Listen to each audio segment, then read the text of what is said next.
2009 साली फयान वादळ झालं आणि हे फयान वादळ फक्त कोकणात झालं मोठ्या प्रमाणामध्ये आणि त्यावेळेला जवळजवळ 4,500-5 हजार आपले इलेक्ट्रिकचे पोल हे रस्त्यावर पडले. मग पडले तर का पडले? तर त्यांच्यावर त्या लाईनवर झाडं पडली आणि एका ठिकाणी लाईनवर झाडं पडल्यानंतर तो 5-5, 6-6 पोल असे खेचले जातात म्हणून ते पोल पडले. मग अध्यक्ष महोदय ही झाडं कुठली पडली याचा मी स्वतः पर्सनली थोडासा अभ्यास केला आणि माझ्या लक्षात असं आलं की स्थानिक प्रजातीची झाडं 5% सुद्धा पडली नाहीत अध्यक्ष महोदय. ही जी बाहेरची आपण आकेशिया, निलगिरी वगैरे सुबाबूल बिबुळ जी परदेशातून झाडं पटकन वाढतात ते आणलेली आणि ती रस्त्याच्या कडेला वृक्षारोपण केलं, ती झाडं मोठ्या प्रमाणात पडली आणि त्यांनी खूप मोठं नुकसान केलं. मग आपण एक कायदा केला अध्यक्ष महोदय की झाडं लावत असताना ही स्थानिक प्रजातीची झाडं लावा, त्या त्या हवामानाला त्या त्या वादळाला ते टिकाऊ धरतील.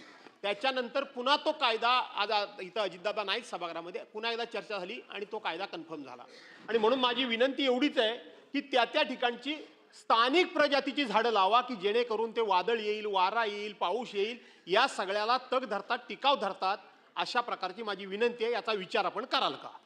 अध्यक्ष महोदय, मी आधीच सन्मान्य भास्करराव जाधव साहेबांनी सांगितले, मी माझ्या उत्तरातच दिले की आपण सूचनाच तशा दिल्या आहेत की त्या त्या विभागामध्ये निसर्ग किंवा तिथल्या नैसर्गिक याला जी झाडं टिकतील अशीच लावली पाहिजेत.